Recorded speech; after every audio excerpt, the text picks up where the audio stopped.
What is this? World of Warcraft intro trailer. Okay. The only reason I'm playing WoW is because they sold to Microsoft, because I can't deal with this company, that Blizzard, with the horrible allegations. Okay.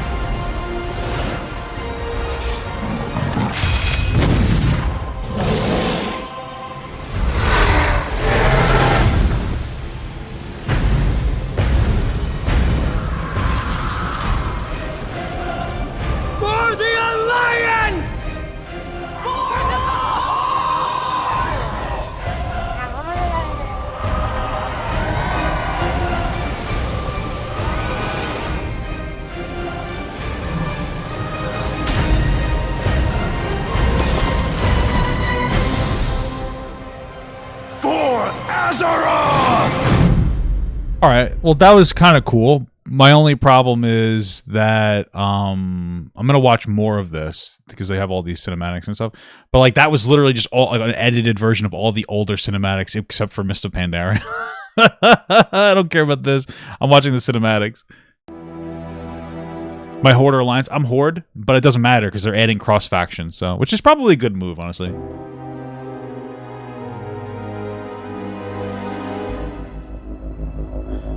10,000 years ago. Isn't that like the Well of Eternity?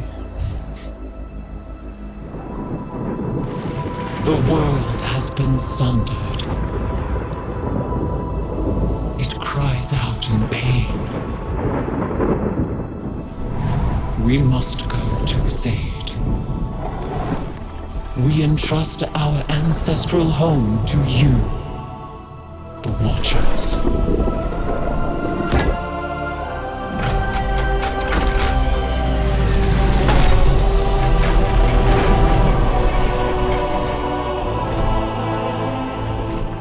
Oh, is this Ungoro Crater? Okay, this is actually kind of cool, dude. I'm getting a little nostalgic here, okay? I kind of know some of the lore here. Let the land slumber, hidden even from our own eyes.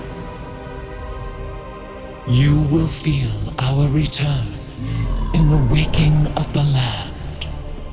Then, you must light the beacon of Tearhold, lest the path home be lost to us forever. Okay.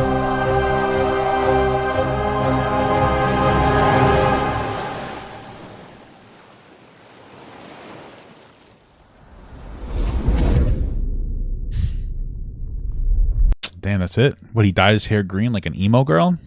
What a shame.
This is a long-ass cinematic. They really went all out here.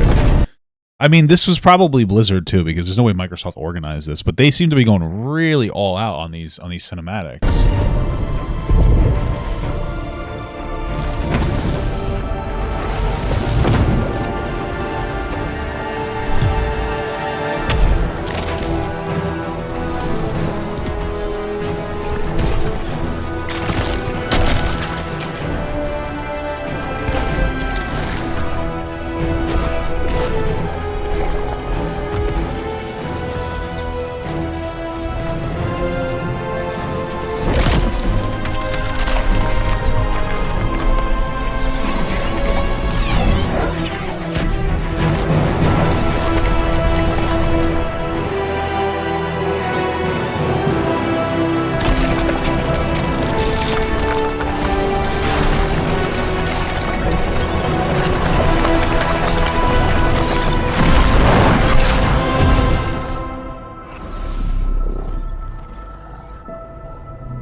I would be more invested if I knew who the fuck this was, though. But I haven't been following this story because this expansion story was kind of bad.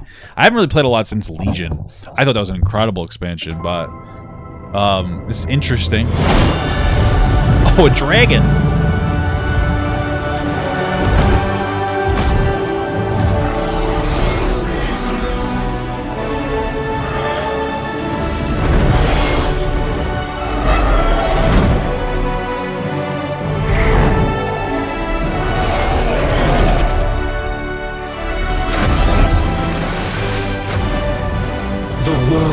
Is healing. Okay. But her fate is yet uncertain.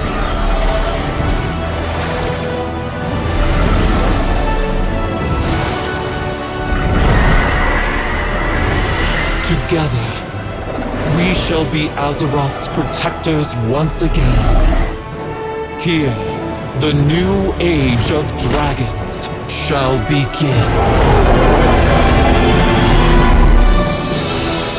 Wait, so you're able to play like a dragon now, right? You can play like a dragon? Dragging these nuts. Am I right or what? Yeah, I'm looking forward to next week. It'll be fun. Yeah, absolutely. So, I mean, it's that thing where it doesn't matter what happens, it will be fun. It could be the greatest expansion announcement we've ever seen, fun. It could be the worst, also fun. Anywhere in the middle, I think people would find ways to make it fun. But also, they're on the 9.2 live retail build, right? Inspired by the Murloc backpack thing. Yeah. I mean, what if that is yourself to be able to say, dude, is it like a class or a race? All right, let's just see it. WoW new expansion. All right, let's see. Blah blah blah blah blah. We already watched the trailer. Cinematic, new area. I don't care about that. New race and class combo. It wouldn't be an expansion without new races and classes. In this instance, however, the two go hand in hand with the first time ever. A WoW Dragonflight introduced a new race and class combination called the Drakthir Invoker. It has been a humanoid, both a humanoid and draconic form that can be specialized to be a healer or a ranged damage dealer. Wow. I'm actually really surprised. That's fucking crazy. I know that sounds stupid because most of my fans don't know what the fuck is going on. But every expansion, they make another fucking melee DP. Like, bro, every new class that we've gotten, if I remember correctly, it's been Death Knight, Monk, Demon Hunter. I don't know if there's any other new ones. All of them are tank / melee DPS, and one of the biggest problems is finding fucking range DPS for more competitive runs. And they finally created a character that's not a fucking tank / melee DPS, which is a little disappointing because I usually play tanks. But then at the same time, like, fucking finally, I mean, Jesus Christ. It looks cool, though.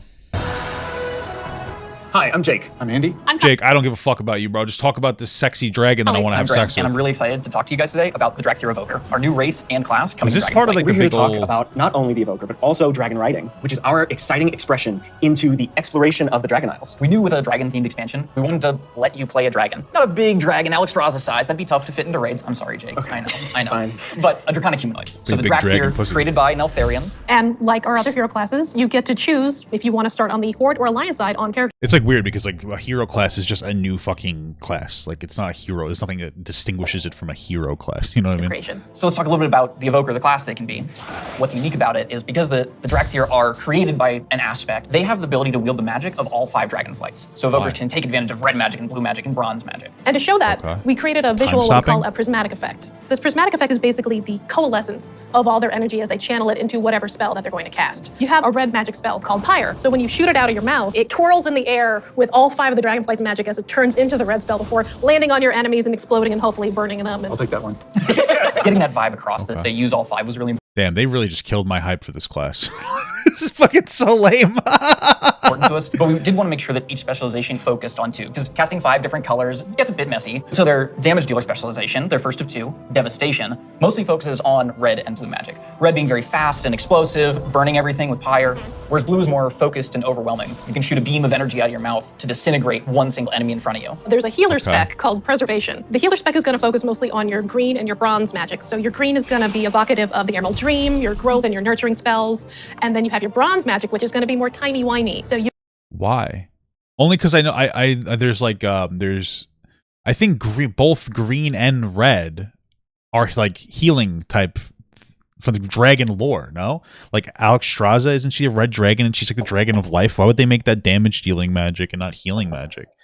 You get to heal a wound faster. So in addition to the visuals and the animation, which all make you feel very powerful, we really wanted the player to have a physical connection to the cast. We have a new type of spell called Empower, where when you actually hold down the button on your keyboard, it charges up a spell. The longer you charge it up, it might do more damage or hit more targets depending on the spell, but it gives you this really physical connection and control that's new for World of Warcraft and I think is feeling really, really good. We have some great animations. Thank you, Interesting. Andy. Your team. Love it, Andy. You feel physical when you're casting your spells. You can actually fly around the battlefield and cast while you're flying. Raining fire and death from above. It's That's great. cool. In addition to the I wonder. That's just cool. That's lame, yeah, right? It feels lame because they're the ones that are talking about it. They would have been better off just showing stuff instead of sitting in a fucking table and telling us about it.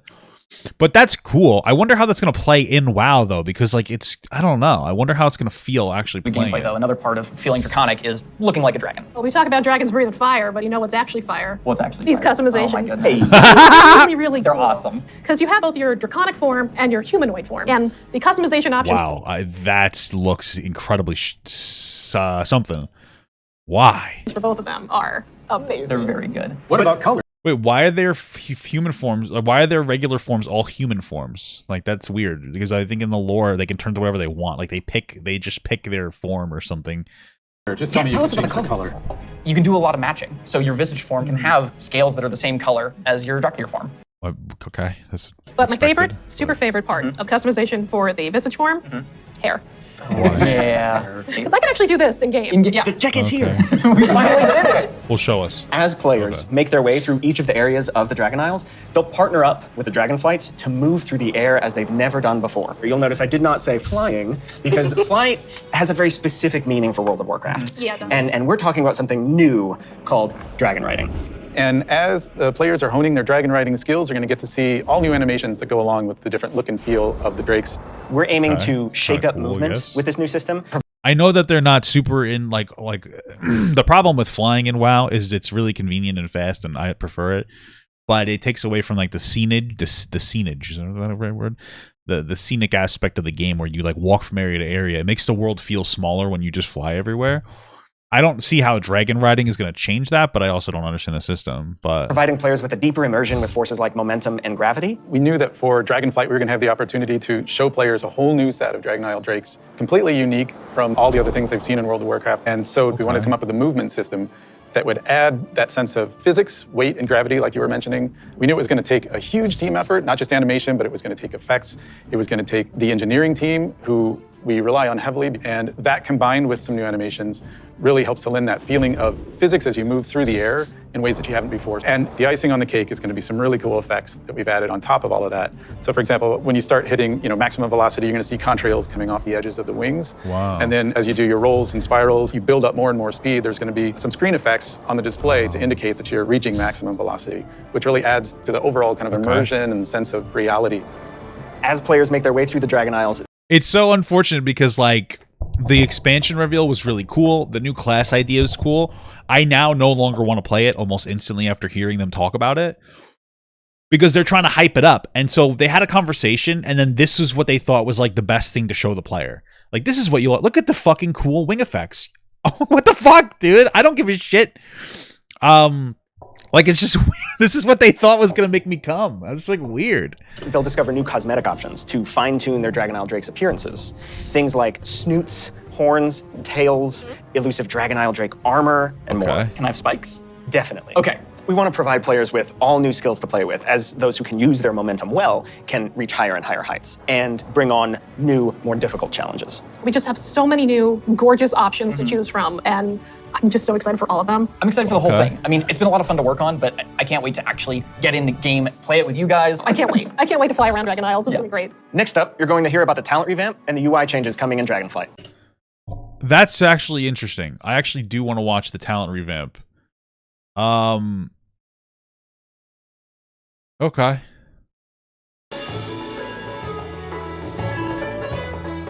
Hello, my name is Brian. I'm Crash. I'm Jay. And I'm Laura. Okay. We are very excited to share as we are finally revamping the WoW HUD UI. And it is also time for a major... I don't care about the UI. I want to hear the talents. Revamp to talents and specializations. I have a big question for the group. How long do you think it took for us to finally revamp the WoW HUD? My guess is like 15 years. Close, 18 years. 18 years. Wow. You know, technology has changed a lot since we made. You know, it's interesting because I feel like there's aspects to WoW where, dude, you know, add-ons are cool and all, but add-ons are really annoying when you have to have the add-on. So if there's an add-on like fucking weak auras and shit, you have to have it. Clearly, you're just like subsidizing. You're just using these add-ons that people basically have to download in place of actually fixing your system. But it's like stupid because then that means that like they'll get like weak auras and shit, or you'll get like DBM so that it tells you when spells are going off. I feel like if you need an add-on, then either you need to change your system or you need to make the add-on part of the game, because it's really weird that you would need the add-on. Like that's one cool thing about Lost Ark is that like you can't use add-ons, right? So you just kind of get what you get, and I just like it better. It just makes things more simple rather than having to worry about all this fluff surrounding the game. The UI back in 2004. Now you have like bigger monitors, and we have better dev tools to work with, so it makes sense to have the revamp right now. Also, if you look at the game today, the art evolved beautifully over the years, and if you look at the HUD looks like it got frozen time. So when we approached this, we wanted to create a layout experience that players could customize, move things around, adjust it to fit their needs. Add-ons today, they do a lot for player customization. The downside is that not everybody uses them. It's about time that everybody has the opportunity to use them, that they become a part of the base UI. Yeah, and we are working very closely with our user research team to make sure we are hitting the goals that our player needs. It allowed us to add new functionality to improve accessibility in a lot of areas. And on top of that, we are going to be improving the art. Yeah, so the art update, it's a big part of this project. The UI that we have today has a lot of charm and personality, and players have been using that for 18 years. So with that in mind, we want to respect the players who really like the current UI, but do a modern take to it, removing the clutter and giving more visibility for your gameplay. So the new minimap, it looks bigger, and the health bar is also much bigger. If you look at the action bars in the bottom menu, I think that looks so much worse. This UI to me looks like shit. Okay, whatever. They have less head frames, and it can really open up your gameplay, so you don't have a lot of your UI in front of you. And of course, that makes sense. It makes sense that they would like make the UI look like simpler so that you wouldn't have a lot of clutter, because that's one of the biggest problems with WoW is once you have a ton of different things in your UI, it gets so like visually overbearing that it, like for a lot of viewers it becomes less interesting to watch, you know, because there's just so much going on your screen. It's like, what the fuck is this?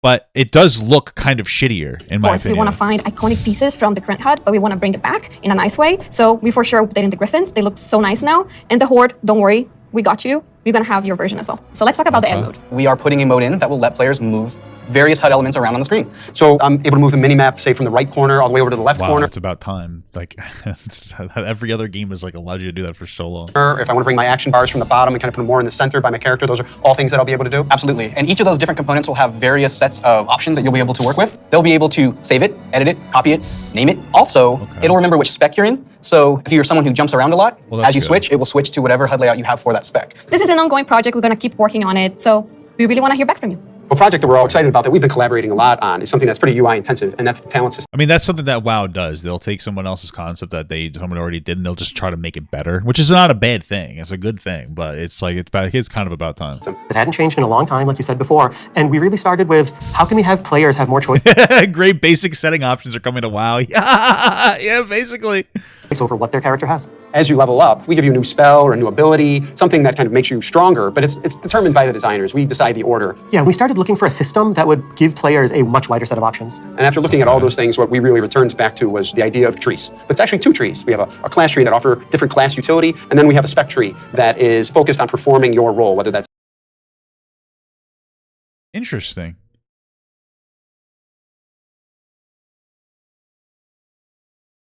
damage, tank, or healing. Can I just jump in and say that I personally am super excited about having trees come back? There's a big nostalgia hit for me. As we said, we have these two trees because we feel like picking a specialization is a really important part of your World of Warcraft character now. And so we want to make sure that when you choose that, it kind of affects the tree in some way. Yeah, as soon as you open your talent tree, you'll see something new. The class side will have some abilities filled out for free, just kind of starting you off in that spec you've chosen, but then you'll have your first point to spend in the class tree, which could be something related to that spec or role, or it could be something from elsewhere in the class. There's a lot of things that we can do here, and part of that is encouraging players to perhaps make combinations that they've never really been able to see in the game before. This is an opportunity I don't know how I feel about this. to put a lot more art and fantasy in the actual talent UI itself. You have seen that a lot through most recent expansions, but not the base UI. We want you to be able to tinker with it. You know, we want you to be able to make a lot of changes at a lot of times. And I don't know how it looks interesting, and I hope it goes well. But my thing is like I feel like who gives a shit about that?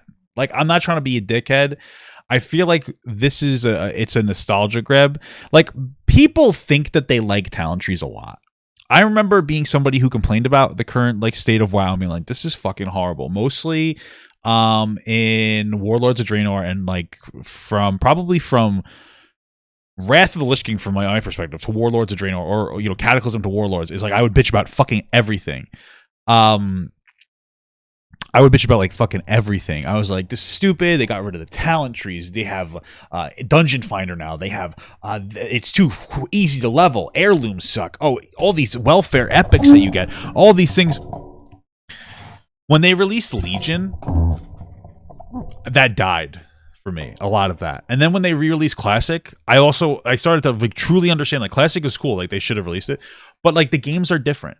And the issue never was that they got rid of talent trees, or that they added welfare epics or dungeon finders. The issue was that the game was fucking shit. In Legion, they did a really good job of like adding very basic content that I liked in a very like simple competitive sense, right? So by that time, it was no longer, because I would also bitch about dual specialization. I didn't even care anymore, because it was like, okay, I actually like the idea you're playing a class, not like a spec in the class. And you could switch between different specs, which allowed you to potentially go into raids more easily and like have a tank when you needed it, but then also go into DPS if you needed it. Because like, traditionally in like a 10-man, you need 2 tanks, and then in a 25-man, you need like 2 or 3 tanks. So then if you have 5 fucking tanks, if you have 3 10-man groups and that's 6 tanks, well, now those tanks can't go into the 25-man. You know what I'm saying? You see the problem? So it's easy that you can kind of switch to spec, and they made things simpler where like they didn't have as many buffs, and it was like, oh, I hate that. But then you kind of realize it's more about taking the player, not the class, and there's like so many different things. And so, like, one of the things that, like, was really cool about Legion was that it just allowed you to do more of what you liked, which I like dungeons. So you got to play like, a lot of dungeons, and it was really simple, and you got a progression tree, but it wasn't, like, super complicated. It was just about putting time into your character, and your main spec would be more powerful, of course, but then eventually you could fill out your alt specs, and the game was just more fun then. And then I feel like they kind of shit on that with Battle for Azeroth. It just, like, watered that system down. It's, like, a shitty way. And I feel like the same thing kind of happened in the next expansion, Shadowlands. They did the same thing. And now we're bringing back talent trees, and I'm just like, is it actually what people want, or do they want you to make the game a little more fun? And I heard this new patch is more fun, but I'm just like skeptical about the talent tree, because it feels like it could potentially be more of like a, hey guys, I know you like talent trees, come back for the nostalgia, rather than like, hey, this is a really good system. Because then how does this work? Does this now mean that, like, how does it work? Are you still, I mean, I guess you'd still be able to switch between every spec, and then you get your own talent tree, so you get to kind of play how you want. I just don't know, I'm hesitant. Not necessarily have to commit. The power really is coming back to the player. It's not something we want people to feel locked into, and so one of the things that we'll be preserving is the ability to change these talents at the same kind of frequency that you do now. Yeah, the old school players, when you see trees this time, just think, yeah, I'll go from my raid night to my arena match and figure out what I think is the best for both of those. And that's. Can you save your trees then? Because that sounds like a little complicated to change this entire huge fucking tree. That we'll be preserving is the ability to change these talents. It's not something. It seems like weird that you would be like, oh, my PvP spec looks like this. Like, is there a? Oh, there's loadouts here too. Okay, I guess that's fine. That's weird. So you're gonna have like the Druids have 4 specs, and then you have trees for that. Is that necessary? Okay, I'll see how it works. Maybe it'll be cool. That lets you create your build, name it, save it, and then load it up very quickly and freely. Talents were really about the breadth of options. We've made all these different cool things over the years, but when are they at their coolest? It's when players can hold the building blocks of what can make up their class, their spec, and put them together in a way that works for them. So these are really cool features that we've been working long and hard on, and we're very excited about them, and it's just an early preview of the things we've been doing. We can't wait to see the reaction that you have to them, and please reach out to us and let us know your thoughts on them. And next up, we're going to talk about professions and Dragonflight. Oh, okay. I'm not super interested in the profession. For Dragonflight, we want to do something a bit different. I was never like a big profession guy. That's just not something that's gonna really hit me with anything. Okay, where's that article? Dragon riding, we looked at that. New talent system, we just watched that. Okay, new profession system, don't really care. New UI, don't really care about that. Okay, I mean, it seems interesting. I'm gonna play it. I mean, now that Microsoft has the game, I'm gonna come back and play it. I don't know what this is down here. I hope it's good. I hope it's good. That's all I really have to say is I just hope it's good. Thank you so much for watching, guys. And another special shout out to all my Patreon and Twitch subs. If you'd like to support this channel further than you already have by just watching the video alone, go down to the links below where you can sub on my Patreon, which will allow you to get your name on this beautiful black wall. Or you can go to the Twitch page and you can actually use a free Amazon Prime sub, if you have Amazon Prime, to subscribe. Thank you very much, guys. Take care.